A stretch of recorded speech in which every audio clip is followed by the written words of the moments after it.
Hi, everyone. My name is James Daniels, 57, male, and I am at a crossroads with my daughter Rosie, 23, female. About 7 years ago, when Rosie was just 16 years old, my wife Linda, 55, female, left us. She didn't say anything, just randomly left. I met Linda in college. I was 22 and she was 20. It was one of those typical love stories where we locked eyes at a party and just clicked. She had this incredible laugh that could light up the room and a way of making everyone feel important.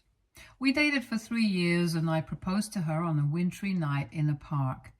It was snowing lightly and she said yes with tears in her eyes. We were so happy then. I really thought we'd be together forever.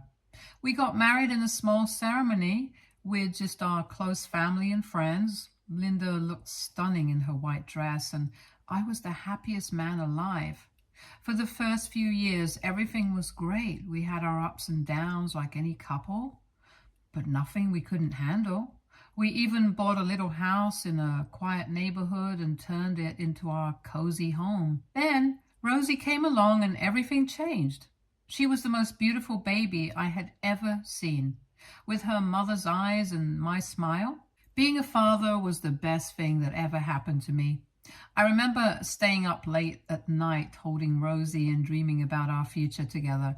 Linda was a wonderful mother at first. She doted on Rosie and seemed genuinely happy, but as the years went by, things started to change. Linda became distant. She wasn't the vibrant, happy woman I married. She seemed unhappy, but whenever I tried to talk to her about it, she'd brush me off or get defensive. I didn't know what was wrong, and she wouldn't tell me. We started arguing more and more. I'd come back home from work, and she'd be in a bad mood, snapping at me for no reason. I tried to be understanding and supportive, but nothing I did seemed to help. I remember one day, about a year before she left, she told me she needed some space. She said she felt trapped and needed time to figure things out. I was devastated, but agreed to give her some space. She moved into the guest room and our communication became even more strained. We were like two strangers living under the same roof. Despite the tension, I tried to keep things normal for Rosie's sake. She was a teenager and going through her own struggles. I didn't want her to see the cracks in our marriage. Linda still cared for Rosie, but it was clear she was struggling with her own issues. I thought maybe she was going through a midlife crisis or something, but I never imagined she'd actually leave us. One day, I came home from work and found a note on the kitchen table. It was from Linda, saying she needed to leave and find herself. She didn't give any specifics or say where she was going. She just said she couldn't do it anymore and hoped I'd understand. I was in shock. I couldn't believe she would just walk out on us like that. I felt like my whole world had come crashing down. Rosie was heartbroken. She kept asking me why her mom left, and I didn't know what to say. How do you explain something like that to a teenager? I told her that her mom loved her very much but needed to sort out some things in her life. It was a tough time for both of us. Rosie and I grew closer as we tried to navigate our new reality without Linda. Later, I found out that Linda actually left me for someone else. She sent me divorce papers a few months later. I signed them just to get it over with. Soon after that, she got married to David, 59, male. Now, as a man, my self-esteem was extremely low. There was no denying that Linda left me because David was richer. However, eventually I got over it. Finding out she left me for someone else was a huge blow. It felt like a knife in the heart. I remember sitting on the couch, staring at those divorce papers, trying to process everything. I couldn't believe she had moved on so quickly, and to someone who was frankly way better off financially. It made me feel like I wasn't good enough, like I couldn't provide what she needed.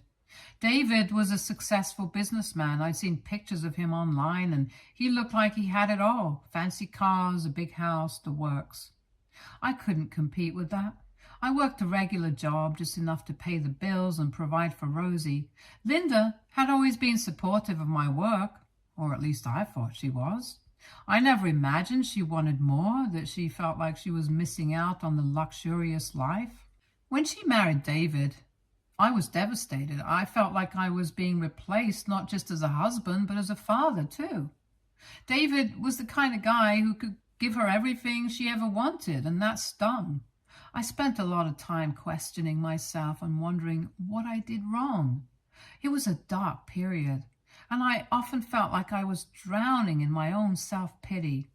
For a while, I just went through the motions. I took care of Rosie, went to work, tried to keep things together, but inside, I was a mess. Rosie noticed, of course. She tried to be strong, but I knew she was hurting too. She missed her mom, and it was hard for her to understand why Linda chose to leave us for someone else. Eventually, I realized I had to pull myself together for Rosie's sake, if not for my own. I couldn't keep living in the past and letting it ruin my life. Years passed, and Rosie got more used to life without her mom. She stopped asking questions and just accepted that Linda wasn't around. She focused on her college and friends, and I think that helped her cope. But then, one day, out of the blue, Linda reached out to her. I remember the day Rosie told me her mom had called her. She was so excited, but also nervous. She didn't know what to expect, and honestly, neither did I. They started talking on the phone, and soon after, they met up for coffee. Rosie didn't tell me much about their conversation. She seemed happy, but I could tell she was also cautious. She didn't want to get hurt again. I tried to be supportive, telling her that it was good to have her mom back in her life. And deep down, though, I was scared. I didn't want Rosie to get her hopes up and then be let down if Linda decided to leave again. Over time, their relationship seemed to grow. They would meet up occasionally, and Rosie started mentioning her mom more often. She would tell me about their chats and the things they did together. It sounded like they were getting along, and that made me happy. Rosie deserved to have her mom in her life, and I hoped that Linda would stay this time. Things took a turn a few months ago when Rosie told me that she was getting married. She was so excited, and it made me happy to see her so thrilled. She also mentioned that she would be inviting Linda and David. While I wasn't too thrilled about seeing them, I was genuinely happy for Rosie. It was her big day, and I wanted it to be perfect for her. Rosie started planning the wedding with so much joy. She talked about the dress, the flowers, the venue. I was excited to see my little girl get married and start this new chapter in her life. We had a few planning sessions where she shared her ideas, and I offered my help in any way I could. I thought everything was going smoothly and that I would be part of this special occasion. However, about 2 weeks ago, Rosie came to my house saying that she wanted to say something important. She looked serious, and I could tell she was nervous. I thought maybe she was going to ask for advice or tell me something about the wedding plans, but it was something much more unexpected. She sat me down and told me that Linda and David were willing to pay for the entire wedding, but there was a condition. They would pay for everything, given that I wouldn't come to the wedding. I was shocked. I didn't know what to say at first. I just sat there staring at her, trying to process what I had just heard. I told her this was ridiculous and that I was her father. I couldn't understand why she would agree to such a thing. I asked her who would walk her down the aisle if I wasn't there. She said David had agreed to do that. Hearing that was like a punch to the gut. I was hurt and confused. I saw it in her eyes that she had already made her decision, and that broke my heart even more. I asked her how she could do this to me. After everything we had been through together, how could she just cut me out of such an important moment in her life? She almost seemed annoyed by my question, like she didn't understand why I was so upset. She said that David was better because he could afford to pay for the wedding. It was like she didn't even care about my feelings. I was heartbroken. I couldn't believe my daughter, my little girl, who I had raised and loved, could be so cruel. It felt like all those years of being there for her meant nothing now. I told her, okay, if that's what she wanted, then I was okay with it. But I wasn't fine with it at all. Inside, I was shattered. It felt even worse than when Linda left me. At least then I had Rosie to hold on to. Now it felt like I had lost her too. I was in no way a poor man. I had a good job and a comfortable life, and I always managed to provide for Rosie, but I definitely couldn't give her the kind of extravagant wedding that Linda and David could.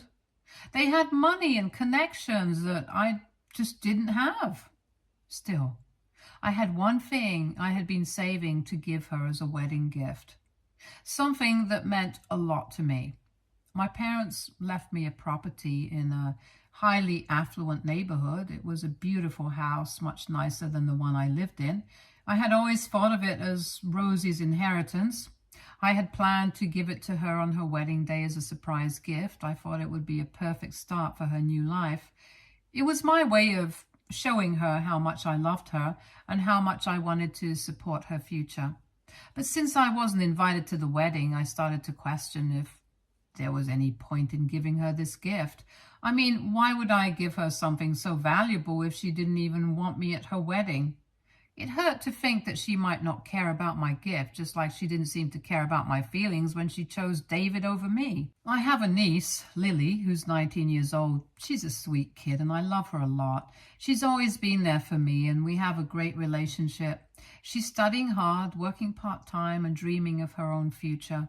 She's kind and thoughtful and has always made an effort to keep in touch, even when things got tough with the family. I started to think about giving the house to her instead. Lily's family wasn't well off and she had struggled a lot. I knew that a house like that would change her life. She could live there or sell it and use the money to fund her education or start a business. The more I thought about it, the more it made sense. There was someone who loved and appreciated me and who could really benefit from this gift. So I made the decision. I decided I was going to give the house to Lily. It wasn't an easy choice because deep down, I still wanted to give it to Rosie, but I felt like it was the right thing to do. I didn't want to give something so precious to someone who didn't seem to value me or my presence in her life. When I told Lily about the house, her eyes lit up with joy. She couldn't believe it. She hugged me and thanked me over and over again. It felt good to see her so happy, to know that I was making a real difference in her life. It was a moment of joy in what had been a very difficult time for me. However, when Rosie heard about this, she wasn't having it. She called me, probably to try to talk me out of giving the house to Lily. I saw her name pop up on my phone and my heart sank a little. But I didn't pick up. I wasn't ready for another confrontation or for more hurtful words. The next day, she came to my house. I could see her through the window, standing on the porch with a look of determination mixed with frustration. I knew this wasn't going to be a pleasant visit, but I opened the door anyway. She came in, looking around like she was seeing the place for the first time in a long while. It felt tense, and I could tell she was gearing up to say something big. Rosie sat down on the couch and started to talk. She said she heard about the house and how I was planning to give it to Lily. Her voice was calm at first, but there was a hint of something more beneath the surface. She said she was surprised and that she thought the house was meant for her. It felt like she was trying to guilt trip me, to make me feel bad for giving something valuable to someone else. She started to cry, or at least it seemed like crying at first. Tears welled up in her eyes and she looked at me with this sad, almost pitiful expression. She said she couldn't believe that I would do something like this to her, that after everything she deserved the house. She talked about how much it would mean to her and how it would be a way to start her new life with her husband. It felt like she was trying to manipulate me, using those tears to get what she wanted. But the more she talked, the more it felt off. Her tears seemed forced, like she was putting on a show. She kept looking at me, waiting for a reaction, expecting me to crumble and give in to her demands. She said things like, "Dad, how could you choose Lily over your own daughter?" And, "Don't you love me?" It was painful to hear, but I could see through it. It was clear she was trying to use my emotions against me. Rosie talked about the wedding, how beautiful it was going to be, and how much it would mean to have a house like that to start her new life. She said David and Linda were only trying to help her have the best start possible, and that I was being selfish by not supporting her dreams. She made it sound like I was the bad guy, like I was the one causing all the problems. It was hard to listen to because deep down, I just wanted to make her happy. She kept crying and saying she couldn't understand why I would do this to her. She tried to make me feel guilty for not being at her wedding and for not being the one to walk her down the aisle. She said she missed me and wanted things to be like they used to be, but it didn't feel genuine. It felt like she was saying whatever she thought would make me change my mind about the house. She even said that I can come to the wedding if I want. It felt like a last-ditch effort to win me over. She framed it like she was doing me a favor by letting me attend. But I told her that I didn't want to do this anymore. I was done being manipulated and treated like an option instead of a priority. It wasn't just about the wedding or the house. It was about how I had been pushed aside and how my feelings had been disregarded. However, some of my relatives are now telling me that I took things too far. What do you guys think? Update 1. Hello, everyone. Thank you for your kind words. Your support really means a lot to me. I do have some updates and things have taken quite an unexpected turn. After my last post, Rosie kept calling me and texting me, trying to reach out. She left voicemails too, but I ignored them. I wasn't ready to talk to her, especially after everything that had happened. I needed time to heal and to figure out my own feelings.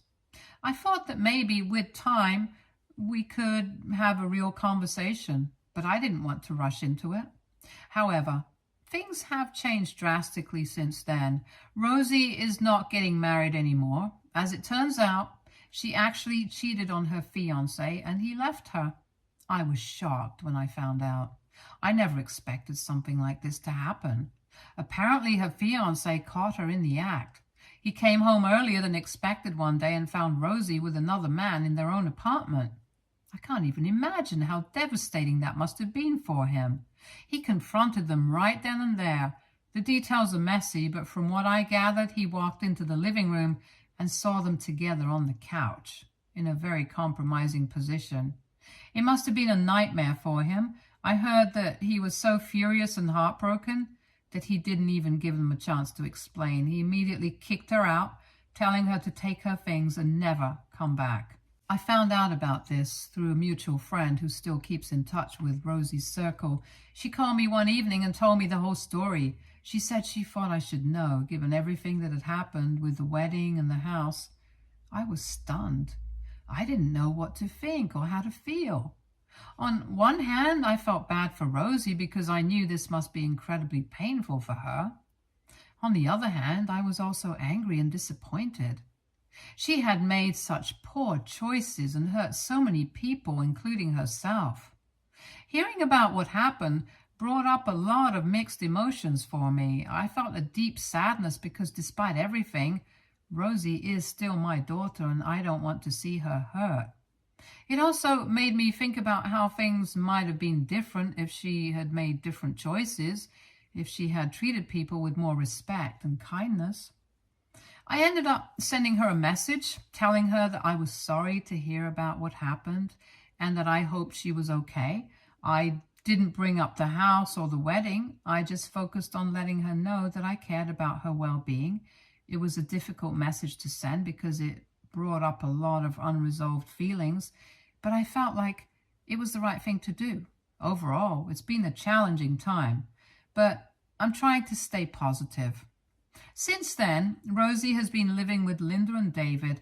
It must have been a difficult time for them too, financially, especially since most of the wedding arrangements were already in place. I can't deny that part of me feels like Rosie got what she deserved. Cheating on her fiancé was a betrayal of trust and commitment, and now she's facing the consequences. It's a tough lesson to learn, but sometimes we have to face the fallout of our actions in order to grow and change. Update 2. Hey everyone, it's been a while, but there have been some major developments in my life recently. I wanted to share what's been going on. About a month ago, Rosie and Linda got into a huge fight. From what Rosie told me on the phone, it was about a lot of things that had been building up between them. Rosie said Linda was upset about how Rosie had treated her fiancé and how it reflected on their family. Linda felt embarrassed and disappointed in Rosie's choices. And it all came to a head in a heated argument. Rosie called me in tears, asking if she could come stay with me for a while. She said things had gotten really bad between her and Linda, and she needed a place to stay until they could sort things out. I have to admit, part of me wanted to help her. She sounded so desperate and lost, and it hurt to hear her like that. But at the same time, I knew I couldn't just welcome her back into my life after everything that had happened. The pain and betrayal was still fresh, and I needed time to heal. I told Rosie that I couldn't let her stay with me. It was one of the hardest conversations I've ever had to have, but I knew it was the right decision for my own well-being. Rosie was upset and pleaded with me to reconsider. She said she didn't have anywhere else to go and that she needed my help.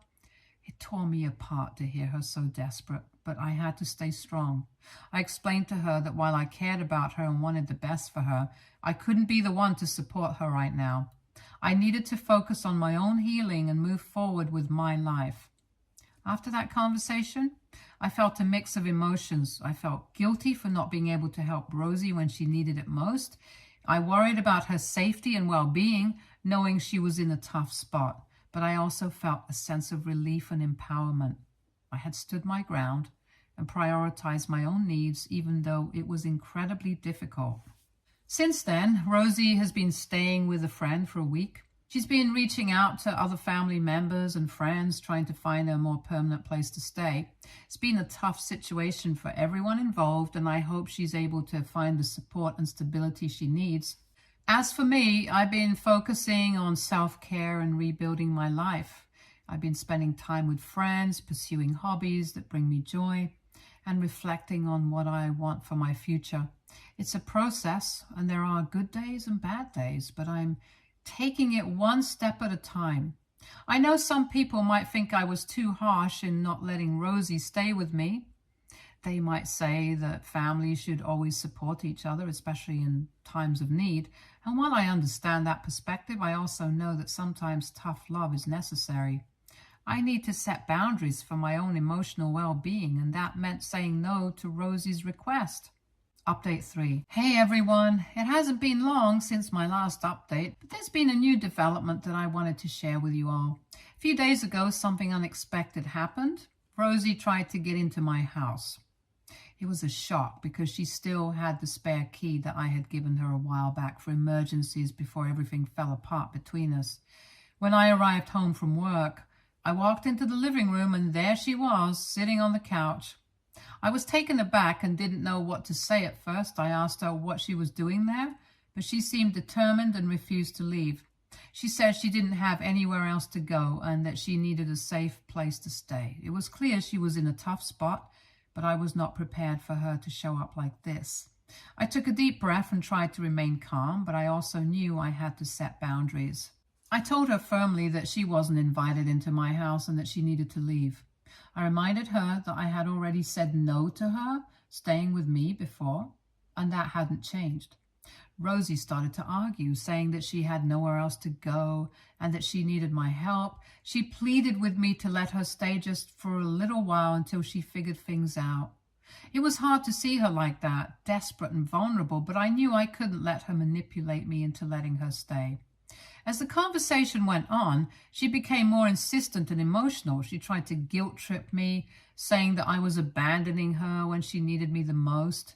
It was painful to hear, but I had to stay strong. I told her that if she didn't leave voluntarily, I would have to call the police. After Rosie realized I was serious about not letting her stay, she gathered her things and left my house. I could see the disappointment and hurt in her eyes as she packed up. It was a tough moment for both of us, but I knew I had to stick to my decision. About a minute after she left, I heard the doorbell ring again. I was hesitant to answer, but I saw it was Rosie through the peephole. She asked if she could at least come in to get some stuff from her room. I didn't want to prolong the situation, so I agreed, albeit reluctantly. I waited downstairs while she went up to her room. It felt surreal knowing she was in my house, even if just for a few minutes. Part of me wanted to talk to her and try to understand what was going through her mind, but I knew it wasn't the right time. About 5 minutes later, Rosie came back downstairs with a small bag of her belongings, and she left. I know some people might think I should have let Rosie stay, or that I was too harsh in how I handled the situation. It's a difficult thing to navigate, especially when it involves family and emotions are running high, but I also know that I have to prioritize my own mental health and healing. Update 4. Hey everyone, I appreciate all the support and understanding you've shown me throughout this journey. I wanted to give you all a final update on where things stand now. Recently, some of my relatives came across this Reddit thread and showed it to Rosie. She was upset that I had shared our family issues with strangers on the internet. She confronted me about it, expressing her anger and disappointment. She felt like I had betrayed her trust by airing our private matters in a public forum. I tried to explain to Rosie that I made the decision to share my story as a way to process my emotions and seek support from others who might have gone through similar experiences. I told her that I didn't feel like I owed anyone an explanation for sharing my own feelings and perspective. As for Rosie, I have some positive news to share. She has managed to find an apartment, a small studio about 25 minutes away from my house. It's not far, but it's a step towards independence and stability for her. I'm glad she's taking this step and finding a place of her own where she can start to rebuild her life. On a positive note, I took my niece Lily to my parents' house to show her the new place. She was absolutely thrilled and excited about it, which made me really happy. Lily is currently in college, and I made her a promise that if she finds a job nearby after graduation, she can move into the house right away. I haven't officially transferred the house to Lily yet because there are some logistics to figure out. I want to make sure everything is set up properly and she won't have to worry about taxes or any other legalities associated with the property. It's important to me that she starts her new chapter in the house without any unnecessary stress. I also want to take a moment to express my gratitude to each and every one of you who has supported me through this challenging time. Your words of encouragement, advice, and understanding have meant the world to me. It's been comforting to know that I'm not alone in navigating these difficult emotions and decisions. So thank you.